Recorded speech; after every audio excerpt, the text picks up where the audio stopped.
ও নবীর আশিকের দল, তুমি আজকে মানুষ হইয়া তোমার এত পরিমাণের হাতের জিনা, চোখের জিনা, পায়ের জিনা, অন্তরের জিনা, এত পরিমাণের গুনাহ থাকার পরেও আজকে তোমার চোখের মধ্যে কান্না নাই, অন্তরের মধ্যে তোমার ভয় নাই।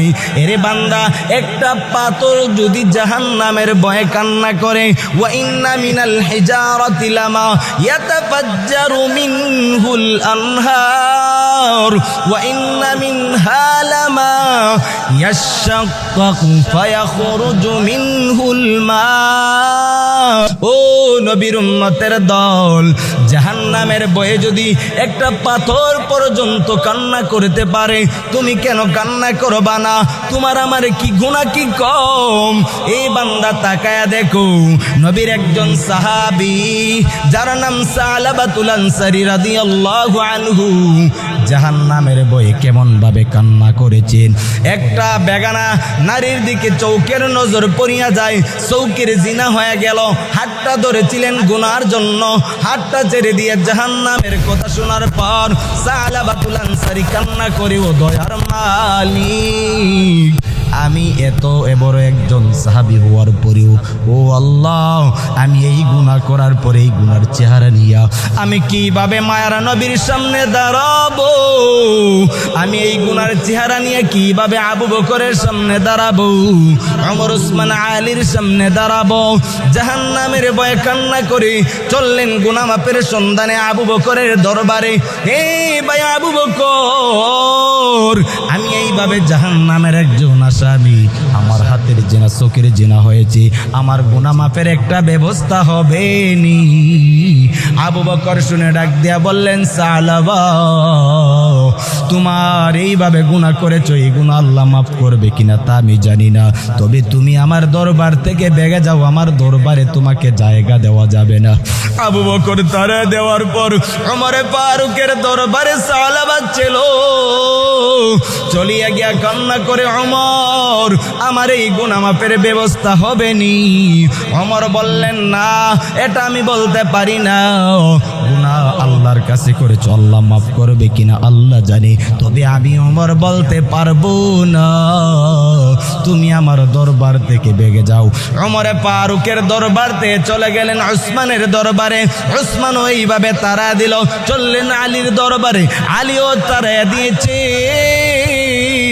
আলীও তারা দেওয়ার পর এই সময় সালাবা কান্না করে আর ডাক দিয়ে বলে, মালিক, আমি চেয়েছিলাম না এই গুনার চেহারা নিয়ে মায়ার নবী, রহমতের নবীর সামনে দাঁড়াবো, কিন্তু এখন দেখি আমার ভাই আবু বকর, ওমর, উসমান, আলী আমাকে তারা দিয়েছে, গুনাহ মাফের কোনো সন্ধান দেয় নাই।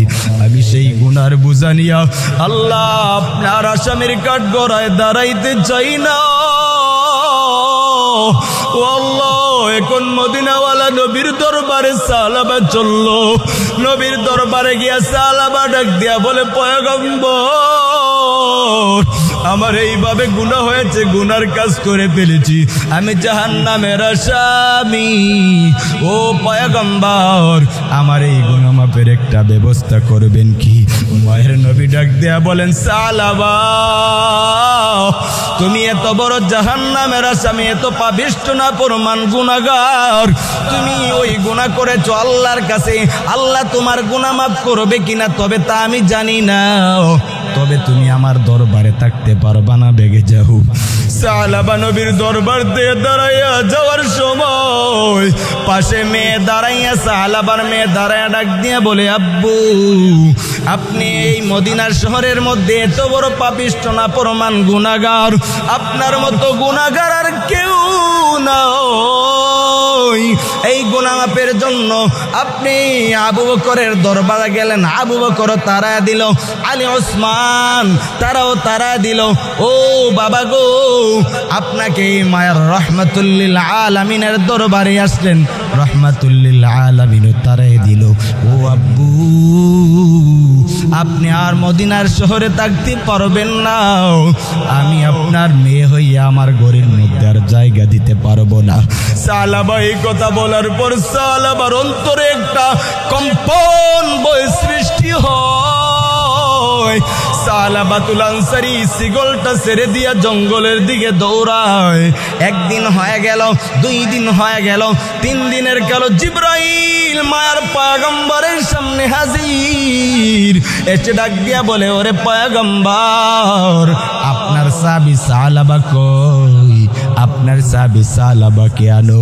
মায়ার নবীর কাছে জিবরাইল ওহী নাজিল করে দিয়েছে, কোরআনের আয়াত নাজিল করে দিয়েছে, ওয়াল্লাযীনা ইযা ফাআলু ফাহিশাতান আও যালামু আনফুসাহুম যাকারুল্লাহ ফাস্তাগফিরু লিযুনুবিহিম ওয়া মান ইয়াগফিরুদ যুনুবা ইল্লাল্লাহ ওয়া লাম ইউসিরু আলা মা ফাআলুহু ওয়া হুম ইয়ালামুন। ওই আয়াত যখন আল্লাহর পক্ষ থেকে জিবরাইল শুনায়া দেয়, মায়ার পয়গম্বর সাহাবায়ে কেরামদেরকে ডেকে বললেন, ও আবু বকর, ওমর, আলী, উসমান, যাও আমার সাহাবী সাহাবাকে নিয়ে আসো। সাহাবায়ে কেরামরা চললেন, সাথে সালমান ফারসি রাদিয়াল্লাহু তাআলা আনহু চললেন। ওই সাহাবাকে তালাশ করার জন্য জঙ্গলের মরুভূমির প্রান্তে রাখালগুলা, গরু রাখালগুলা দাঁড়ায় রাখতেছে। এই রাখালগুলাকে জিজ্ঞাসা করা হয়, ও ভাই, বলো আমাদের ভাই সাহাবাকে তোমরা দেখছনি? সাহাবাকে তোমরা চিননি? তোমরা ওই সাহাবার সন্ধান কি জানোনি? বলে, না না। মরুপ্রান্তরের রাখালগুলা বলে, আমরা সাহাবাকে চিনি না, আমরা সালাবাতুল আনসারী নামে কোন ছেলেকে আমরা চিনি না, সাহাবীকে চিনি না। তবে যখন আমরা গভীর রাত্রে আমরা ঘুমাইতে যাই, তখন ওই গ্রহীণ জঙ্গল থেকে কান্নার আওয়াজ বেশি আসে। জাহান্নামের ভয়ে এত পরিমাণের একটা লোক কান্না করে, ওই কান্নার আওয়াজে আমাদের স্ত্রী পুত্র রাত্রে বেলায় আমরা ঘুমাইতে পারি না। সাহাবায়ে কেরামরা বললেন, চলো, মনে হয় সাহাবার সন্ধান পেয়ে গেছি। জঙ্গলের মধ্যে গিয়া গভীর রাত্রে, গভীর রজনীর মধ্যে গিয়া যখন গভীর রাত্রটা হয়ে যায়, গাছের মধ্যে আবু বকর সিদ্দিক, ওমর, আলী, ওসমান কানটা লাগাইয়া শুনে কোথার থেকে যেন কান্নার আওয়াজ আসতেছে। ওই কান্নার আওয়াজের মধ্যে বেশি আসতেছে, ও দয়ার মালিক, আমার মতো না ফরমান গুনাহগার পাপিষ্ঠ বুঝি কেউ নাই। ও আল্লাহ, দুনিয়ার সমস্ত পশু পাখি জঙ্গলের ঘুমায়া যায়, সমস্ত স্বামীরা স্ত্রীকে নিয়ে আনন্দ করে ঘুমায়। ও আল্লাহ, আপনার বান্দা গুনাহগার সালাবা নামক ওই নাফরমানটা ঘুমানোর কোনো ব্যবস্থা নাই, জায়গা নাই। ওই গুনাহ মাফের জন্য ভাই আবু বকরের দরবারে গেলাম, তারা দিল। ওমর, আলী, ওসমানের দরবারে গেলাম, তারা দিল। ভাবছিলাম মনে হয় নবীর দরবারে গেলে নবী তারা দিবে না, কিন্তু রাহমাতুল লিল আলামিন তারা দিছে। ও আল্লাহ, এখন আমি আপনার দরবারে হাজির। আল্লাহ, আপনি যদি আমাকে মাফ না করেন, আর কে আমাকে মাফ করবে? লাম ইয়ালিদ ওয়া লাম ইউলাদ, ও আল্লাহ, আপনার ছেলে নাই, আপনার মেয়ে নাই। ও আল্লাহ, আপনার বান্দা ছাড়া তো আপনার কেউ নাই। ও আল্লাহ, তুমি আমাকে মাফ করো। আবু বকর সেই আওয়াজ শুনে বুঝতে পেরেছে, ও সাহাবায়ে কেরামরা, ওই জায়গার মধ্যে সাহাবা কান্না করে গিয়া সাহাবার হাতের মধ্যে ওমরে ফারুক হাতটা ধরে ফেলেছে। ধৈরা বলে, সাহাবা চলো, তুমি মদিনাওয়ালা নবীর দরবারে চলো। বলে, না না, আমি যাব না। অন্ধকার রাত, ওই সাহাবাকে সামনে দাঁড়ানো তা দেখে না, আওয়াজ শুনে বুঝতে পেরেছে, ও ভাই, আওয়াজ চেহারা দেখতে পারি না, আওয়াজ শুনে বুঝতে পেরেছি আপনি মনে হয় নবীর সাহাবী ওমরে ফারুক। এ ভাই, আমি মদিনায় যাব না, আমি এই গুনার চেহারা নিয়া মদিনাওয়ালা নবীর সামনে আর দাঁড়াইতে চাই না। উঠে না কান্না করতেছে। পাশে সালমান ফারসি রাদিয়াল্লাহু তাআলা আনহু হাতের মধ্যে ধরে বললেন, সালাবা আর কান্নার দরকার নাই, চলো চলো তোমার জন্য আল্লাহ ওহী নাজিল করেছে। মদিনাওয়ালা নবী ডাকছে, যাও যাও, তোমার গুনাহ আমার আল্লাহ মাফ করে দিয়েছে। চোখের পানি পালায়া কান্না করেছে।